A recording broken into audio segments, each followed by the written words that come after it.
Lever action guns are typically pretty awesome in Call of Duty games. They never fail to make you feel like a cowboy. You pop up from one target to another, pumping the handle between each shot. Today, we are doing a topic suggested by viewer Gun Gamer 1237.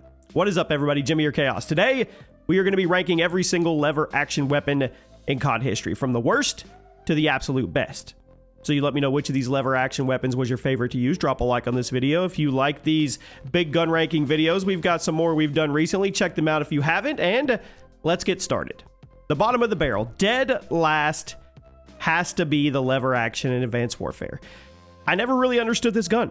Compared to all the other lever action weapons in COD history, the Advanced Warfare version was probably the most unique, and that's not really a good thing. It was classified as an assault rifle. Had a very fast fire rate, but it also had super inconsistent damage and some of the most horrendous iron sights I've ever seen in COD history. To this day, I'm not really sure what the point of the gun was because, I mean, sometimes it would take you up to 3 shots to kill, and yet it only came with an ammo capacity of 8 shots. So it was a lever action weapon that functioned more like a standard semi-auto Call of Duty rifle, but still only had the ammo capacity of a standard Call of Duty lever action. And no, there was no way to make the ammo capacity any better than 8.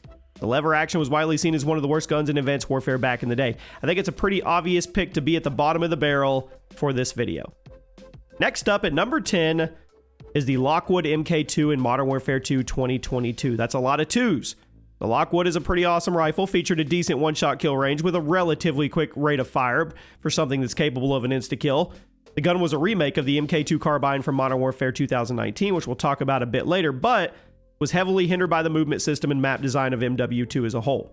The gun itself, pretty powerful on paper, and in the right hands, it could get a lot of work done. However, the campy design of the game did not complement a gun like this because this gun was clearly designed for aggression and precise play, which was just really hard to do effectively in MW2 compared to the previous Modern Warfare game where this rifle was much more popular. I'm not saying this version of the weapon was bad because it wasn't, but in the context of Modern Warfare 2 in the game, it was a lot harder to use effectively in the multiplayer than it was for other lever actions on the list. It's not that the gun was bad, just not as good as others.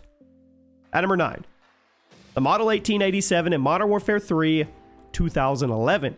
This might be a controversial pick because I'm pretty sure this gun had a little bit of a cult following back then, but I was never a fan of the Modern Warfare 3 version of the model. Sure, it looked cool, sounded awesome. One-shot kill range was one of the best for a shotgun in the game, but the fire rate was so slow. Massive step back from the Modern Warfare 2 version, which we will talk about much later in the video. It also didn't help that the Model 1887 was a primary weapon in this game, while it was a secondary in Modern Warfare 2. So not only was the gun nerfed, but now you couldn't even throw it in your back pocket. Instead, you had to dedicate your entire class and build it around it, which was just hard to justify equipping. Did I mention the akimbo option was deleted? Maybe I'm still just kind of bitter about this because the Model 1887 in Modern Warfare 3 is such a massive downgrade from the previous one, and I do understand that was probably a deliberate choice due to how insane the previous version was. I just couldn't help but be disappointed. I couldn't. No matter how many times I used it, I really tried to like it. I just couldn't rank it higher than 9. It's not just that it was disappointing compared to the previous version. It just wasn't very good. At number 8, the Lockwood MK2 in Modern Warfare 3 2023. So the Lockwood carried over from Modern Warfare 2 to Modern Warfare 3, and like many carryover guns, it actually was a lot better in the sequel because of the overhauled movement, better perks, and more aggressive map design. So, just like the previous Lockwood, lever action marksman rifle could kill with a single bullet if you aimed high enough, and if you get good with your aim, you could snap from target to target, get some pretty insane clips, although it's probably not the best gun to choose if you're trying to play more slow-paced or methodically because that one-shot kill range will get you into trouble beyond mid-range. But then again, a relatively quick rate of fire will make up for it. That's why the gun was fun, even if you're not the best. It's one of those guns that's just satisfying to get kills with, even if you're not using it to its fullest potential. And that's mainly because of how great the feedback is. I think at this point in the video, basically every gun we're going to talk about should be considered good. Keep that in mind as we go forward. Even though we have 7 more guns to talk about, they're all fun, they're all totally viable in their respective games.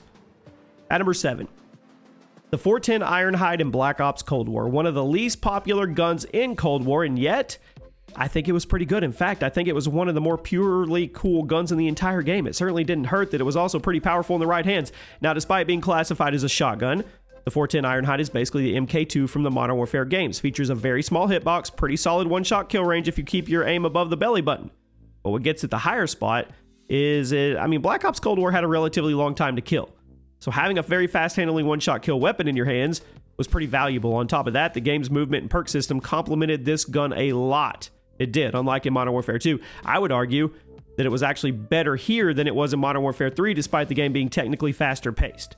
The 410 was a very high skill weapon, could make it very frustrating to use for some players, but it was extremely strong. At number 6, the MK2 carbine in Modern Warfare 2019. Now, back when this game came out, the MK2 was one of the most popular guns in the game for quickscopers. If you were a quickscoping type, you would either run the CAR or the MK2, or you were running an overkill class with both of them at the same time, which was actually pretty popular in the first couple months of the game's life cycle. The aim down sight animation was quick, the fire rate was fast, and there was a bunch of helpful scopes that you could equip to fine-tune it to the most optimal range for your speed of play. If you wanted to play super aggressively, it was amazing if you aimed down the waist. You wanted to play a little slower, it was actually pretty consistent with the right attachments equipped. It allowed you to be a bit slower, but not sacrifice too much of your killing power. Plus, this gun had some of the best animations and sound effects in the entire game, which was saying something. Went a long, long way, making you feel like a boss every time you hit somebody with it. The MK2 carbine kind of faded in popularity as time went on, and it more or less disappeared from the sniping community once the SPR came in, but still a strong gun. At number 5, the Argus in Black Ops 4. The Argus was remade in Black Ops 4 after it was so popular in Black Ops 3, but it wasn't quite as good. Still extremely powerful shotgun with a lot of potential.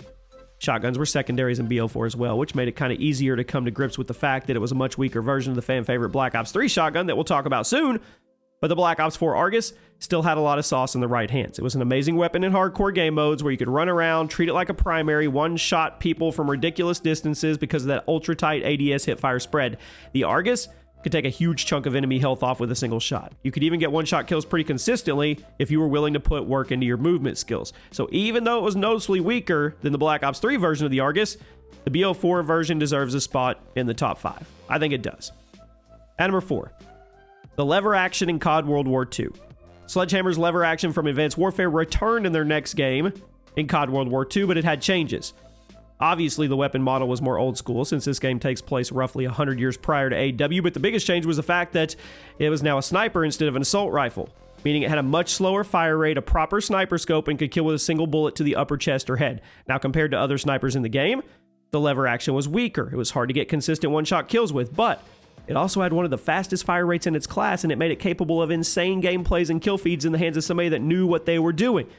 The sniping community went pretty hard on COD World War II. I remember seeing a lot of awesome clips with the lever action because of that quick fire rate. Wasn't easy to use because of that relatively small one-shot kill range, but if you had solid aim, which I don't, and you kept your reticle high, which I don't, it was pretty capable of some amazing things. At number 3, the Model 1887 in Modern Warfare 2 2009. Now, if we're talking about these guns before they were patched, they would be number 1. But since I like doing these lists based on the guns how they are now, I think number 3 is pretty good, especially for the massive nerf they received after launch. Back in 2009, they were arguably the best gun in the game because of that ridiculous one-shot kill range, but after IW rebalanced it, it was just a good shotgun, as opposed to being a totally broken one. That's not to say the post-patch Model 1887 was bad, because it's at number 3 here. I mean, you put Stopping Power Pro and Steady Aim, you could ruin somebody's day, even after the patch, especially on close-range maps. Rust, Scrapyard, nothing will ever top the Akimbo models when Modern Warfare 2 first dropped, but the purpose of this list, I'm going to put it at number 3. At number 2, the M2187 in Infinite Warfare, the futuristic remake of the classic Model 1887 shotgun. I may get some heat for ranking it above the original, but I think it's a fair place because even though it was part of a game that a lot of people hated, this shotgun was amazing, and it did a fantastic job of capturing what made the original model so good. This beast would instantly kill people with a single shot to the body if they were close enough, and there were even some variants that would put a third barrel on it, making it the only triple barrel shotgun in COD history, I think. Heck, you could even dual wield these, meaning you could fly around the map on your jetpack while you're dual wielding lever action shotguns, which is just so awesome no matter who you are or how you felt about Infinite Warfare. On top of just being awesome weapons to watch, it was a fantastic shotgun in its own right. Definitely one of the best shotguns in the game, and certainly one of the best lever actions in COD history. If you used it, you know. And at number 1, I'm going to go with the Argus in Black Ops 3. This really is as good as it gets when it comes to a lever action weapon in COD. It's kind of like the younger brother to the KSG from Black Ops 2, and it was a massive hit with the community. When you fired from the hip, it would be that traditional buckshot shotgun with pretty decent damage, but when you aim down the sights, that pellet spray would get so tight that it was basically a slug shotgun and would honestly award you with one-shot kills from pretty impressive distances. If you got good at snapping to people and staying on target from mid-range, the Argus was your best friend, just like the KSG was back in Black Ops 2. wasn't hard to use, or wasn't as hard to use as the KSG due to the fact that there was an actual pellet spread when hip firing, but if you knew how to take full advantage of the insane one-shot kill range while wall running and thrust jumping over people's heads, it was pretty impossible to counter you. I think it's the best lever action weapon in COD history, and I also think it has one of the coolest reload animations as well. Let me know. I mean, I've had some hot takes over the years. I don't think this is one of them, but you guys can let me know. I'll see you soon.